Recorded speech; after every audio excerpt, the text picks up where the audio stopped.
Hello guys, Arcand here. I am the darkness in the light, the flower on the wall, and the resplendent nightfall. Welcome back to Wild Lips.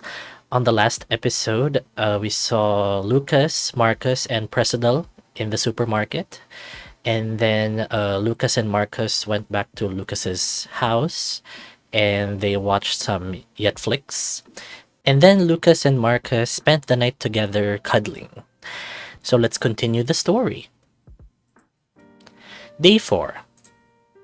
Sleep keeps embracing you relentlessly so that you can feel free from tiredness. You have not had any nightmares tonight. You have been like a baby with your stuffed animal. The growling of your stomach tells you that you need fuel. Your light snoring doesn't get away from your ears, but it comforts you somehow. Wait, those snores are not mine. You open your eyes to see where they are coming from, but your room is dark, the blind is down, and the light that sneaks in is from the small holes that it has. You don't want to move. You feel someone hugging you, keeping your body close to his so that his fur gives you warmth. At first, you don't know who it is due to the disorientation of the dream, but you gradually remember. Oh right, it's Marcus. I didn't remember. You try to grab your phone, moving the least to not wake up the sleeping beauty. You get it. The screen hits you lovelessly with its brightness at maximum. You close your eyes instantly, the eyes gradually get used to it, and you can lower the brightness. Damn, I almost went blind. I should be more careful. How long has it been? More than 10 hours? It's morning and we haven't even had dinner. Normal that my stomach is complaining. To all this, who will have lowered the blind? With the light from the screen, you look at Marcus, who is as if hours had not passed. I am comfortable in his arms. He is very warm and he has helped me not to have nightmares. I appreciate it. You don't want to go longer without eating, so you make an effort to wake him up. You shake him and talk to him so that he opens his eyes, but you remember that this way he does not wake up. You know him well. You feel that your hand is somewhat cold. Maybe this will work. You reach under his shirt for the cold to wake him up, but his fur covers him from harm. Shit, he has a shield. Without removing the covers from above, you get on top, behind the waist, and speak in his ear. Come on, puppy, you need to wake up. It doesn't have much of an effect, but at least there's a change in his breathing. You repeat the same phrase a couple of times. He moves his arms and surrounds you to hug you very tight. 5 more minutes. All right. You can't resist when he puts on that sleepy voice and his face changes like he's about to cry. You go back to his side to continue sleeping. It doesn't bother you that he continues like this since you met him. He's always been such a sleepyhead even in high school. But that's one part that makes him look so cute. You reach out your hand to caress his cheek. So soft. You stay like that for the 5 minutes he asked you to. You look at your phone one more time and think that it would be better to get up and have a drink. After all, the hunger is still there. You break the hug and get up to raise the blind a little. You want to notice the sunlight. It seems that the sky is cloudy, but you do not take much importance. You don't know what you are going to do today. You leave your room to go to the kitchen. The sound of the refrigerator scares you, since there should be no one else but you and the sleepyhead. When you stick your head out, you see your father with the hot coffee. He doesn't realize you're looking at him until he turns around. Holy shit! Part of the coffee falls to the ground due to the jump it has taken.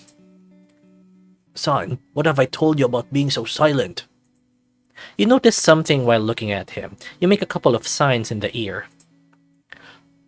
Oh!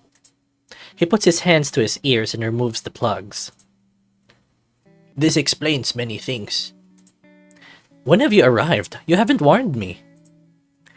I did, but you're good at ignoring messages. Oh, sorry. I just looked at my phone and I haven't noticed. When I arrived, I was surprised that everything was so quiet. I went to see you in your room and I was surprised to see you sleeping. I didn't want to disturb you, so I didn't even wake you up. You looked so comfortable. I would have appreciated it. Dinner is needed. My bad, sorry. To all this, are you a couple again? What? Dating. You were so close, I'd be surprised if you haven't come back. You grab the mop and clean up the mess while clearing your throat. We are not a couple. We were just sleepy. So much that you didn't let him go? You blush. Maybe you didn't want to let him go for that stupid reason about not driving drowsy. But maybe deep down, you just wanted to feel that peace again. Drowsy driving isn't safe, is it? He raises an eyebrow, doubtful of your intentions. I won't get into other people's issues, but I don't want you to go through the same thing again. Dad, I know you love him very much, and it hurt when you broke up. It hurt me more not being able to help you those nights when you cried. I pray that you don't go through the same thing again. I know that Marcus loves you so much that he has not moved away from you and treats you as always. He sighs as he finishes making another coffee. Just be careful with your feelings and your reasons. They are as dangerous as a double-edged knife. He walks away, leaving you to think about his words. He is right that you suffered a lot, both from the accident and from the rupture. He wants you to take care of yourself. You are his son. I love you, Dad. Love you too, Lucas. I wish all dads would be, supportive of their LGBT sons and daughters. He goes to his room to relax while you put the mop away. There are no more coffee stains on the floor and you are free to make breakfast. You imitate your father and make yourself a coffee with a couple of toasts. I would have to wake up the sleepyhead. He has to drink something. You put breakfast aside and go back to your room. He continues to sleep like nothing. You approach him and try again. Marcus, wake up. You're not going to stay in my bed forever. You shake him enough. It still doesn't work. Even your cute talk trick doesn't wake him up. He always asks for a few more minutes and stops talking. Fuck it. You climb on top of him again and give him a couple of blows to the face. Ah! Looks like he is awake. What? When? Where? Who? His eyes meet yours. Lucas? Ah, good. You woke up. It's already morning and I've made breakfast, so get up. Has my mother let you in again like it was nothing? Your mother doesn't have the keys to my house. What? Your house? Look around. He seems disoriented. What do I do at your house in the morning? Guess how long we've been asleep? 9 hours? 14 hours! So much? I thought I had set an alarm. It's obvious that you didn't. Ah, shit. I'm sorry, Lucas. Don't worry, but don't let it happen again. Okay. To be honest. Without you expecting it, he grabs your body and pulls you to his side, with a smile on his face. I would have liked to continue like this. I was very comfortable. Get you to blush slightly. Why does he say that? He looks cute when he smiles like that. You stand still for a moment. You enjoy his smile, his green eyes. He is honest. But you can't reciprocate, not with what you have on you. Let's take breakfast. We haven't had dinner, so you must be hungry. Quiet. He caresses his tummy as he stands up. I can do anything to myself, right? There is the yummy body again.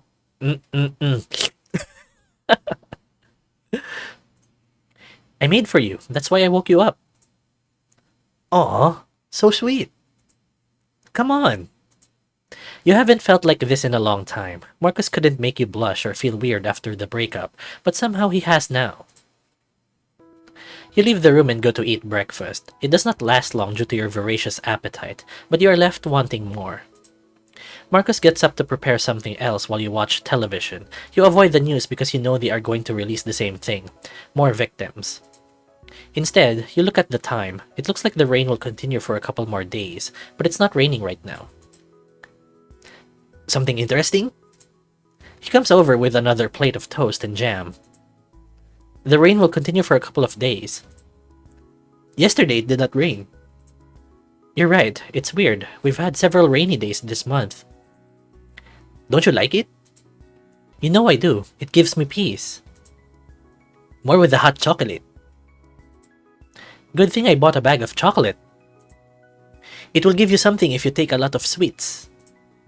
I am careful and I take care of myself. This boy has known all the bad things about sweets. On the bad way. I guess I don't have to worry about it. Time passes and the morning goes by trying to satisfy your appetite, but it is not so easy. In the end, you have the wonderful idea of going out to eat something. Any restaurant is worth it as long as you feel full. The bad thing is that at this time, there will be none open. I'm going to cook something. Shall we make spaghetti? It's good and quick to do. Okay, I don't feel like going out either. You will see that when you feel full, you will feel like it. You have to go out for a walk at least, don't you think? Let's finish satiating ourselves, and if we see that it's not raining, then we go out for one. He nods and you get to work. You prepare a pot with water so that it begins to boil and leave the spaghetti. You think about whether to make them carbonara or bolognese. You have what it takes. You decide on bolognese, since it is faster. Wait, I'm kinda confused. It's breakfast, right? So he's making breakfast pasta? Breakfast spaghetti? Bolognese or carbonara isn't usually what I'd have for breakfast, but whatever floats your boat. While you are cooking the sauce, you decide to ask your father if he would like some, but you find him sleeping with a book on him. Has he not slept enough? I'm surprised he fell asleep so soon. Anyway, I'm not going to bother him. He hasn't, so this is like payback. You return to the kitchen to continue. Does he want some? He is sleeping. Don't you think it's better to wake him up? He didn't when he saw us, so I take my revenge on a hot plate. Well, that's kind of a weird thing to say. Wait, he saw us? We'll attach to each other in bed. And what did he think? Oh, he worried. Why? You know. He doesn't understand it at first, but his face changes as he remembers it. Oh. He still likes you. He sees you as family. It's just that he worries that I'll get hurt again. He thinks I have hidden intentions. And it is not like that. I am transparent to you. So you're not hiding anything from me. You know everything about me. You know when there's something wrong with me. I'd be scared if you didn't know after all. He checks the sauce one more time and approaches to put a hand on your cheek, forcing you to look at him. I have no intention of hurting you. I trust you just like you trust me. No harmful intent, but of another kind? He is silent for a moment, not knowing what to answer. Well... Oh, no. The sauce! You get up to put out the fire when you see that the sauce is already perfect. I know that look. It is the same when he proposed to me that summer night. We were enjoying the beach with the whole group and he took the opportunity to grab my hand and lead me to the shore. Oh my gosh, Marcus already proposed? I wonder what happened. We walked for 10 minutes until he had the courage to tell me that he liked me. He has used the same expression. I don't want to risk him saying it again and not being able to answer him properly. Oh, proposal as in telling him he liked him. So more of a confession. I thought like he said, oh, will you marry me? It would hurt me. The spaghetti are already at their desired point. You prepare the strainer and you throw everything on top, draining all the water it may have. You return it to the pot. You throw a good handful in a couple of plates and the sauce on top. Done. The lunch is ready. I'm a little... I am confused. He said breakfast and now lunch, so I don't know. Maybe it's between, like maybe 10 or 11, breakfast going on lunch, so brunch? I like that I'm worrying about this so much. At this time, it's like a break at work. While you eat, you watch television to distract yourself a bit. There is nothing good, so you put anything with your mobile. You spend the whole morning at home with nothing to do. You feel bored and without much idea of what can entertain you. You play console, but it doesn't seem to help much. What if we go for a walk? Some fresh air will help us clear our minds, won't it? You get up and go for a jacket. Better than sitting here doing nothing. He stays on the couch while he waits for you to come back. You grab the keys and go out into the street. You start walking in the direction of the park. The wind blows strong, but it doesn't undo your desire to walk under the trees. When you arrive, you notice that the clouds are turning gray. It doesn't give you a good thorn. A good thorn? You ignore it and put on some music to lift the spirits of your companion, who has been very quiet. Is something going through your mind? No, totally blank. How strange. You are one of those who talk a lot when there is silence. I've been alone for a long time. I've ended up being a lover of silence. I guess people change when they're alone. You came only because I proposed, but you really want to go home and sleep. What? No! I want to spend time with you. The problem is that I can't think of what to do. We have the game and anime convention plan, but before that I have no idea. If you want, I can be silent, enjoy music with you and walk. I'm good at it. Sorry, I'm not very imaginative. My mind is not in place. Are you asleep? No, it's just... He doesn't know what to say to satisfy your curiosity. It's hard for him to explain. Never mind. You stay like this for a long time, enjoying the fresh air, the company and the peace that the singing of the birds gives you together with the sound of the leaves. I could enjoy this more. Being with Marcus is good company and a walk like this clears my mind. Hello. Your thoughts are cut off when you hear a girl behind you with sad eyes. Can you help us, please? Our ball has gotten stuck in some branches. You exchange glances with your friend, giving you good memories. Sure, where is it? The girl grabs your hand and leads you to a tall tree with the ball between 3 tightly packed branches. It doesn't seem like we can throw it if we throw a shoe. Looks like you have to climb. You approach the tree and caress the wood. Oh, really? I thought you wouldn't do it again after that little accident you had years ago. I fell backwards, broke my foot, and ended up in bed for 3 weeks, but if they ask me for help, I will have to give it. Be careful, please. You nod your head, take a deep breath, and begin. It's been years since you climbed the tree as good as you were at it. You go slow, but safe. You lean on some branches to propel yourself, and thus be able to be closer to the ball. It is something risky and very dangerous, but your mission to help that girl can do it. You did it even with the kites that got stuck between the branches. Those threads were difficult to untangle. But you finished the task and that was what mattered. Going down was no longer so easy. When you reach the branches holding the ball, you pull them apart and the ball falls to the ground, reuniting with its owner. The girl looks happy to be able to play again and thanks you when you tell her that she doesn't have to stay. Now there's a problem. You look down. Why does it have to be so high? No. It's just a perspective that nerves give me. It's not really tall, but a meter, for sure. Only a meter? Hold on, I'm going for a ladder. That would have been great if it wasn't for... Crack! Oh my gosh. Oh shit! One of the branches that you were leaning on has snapped and you lose your balance, letting your body fall and crash to the ground abruptly.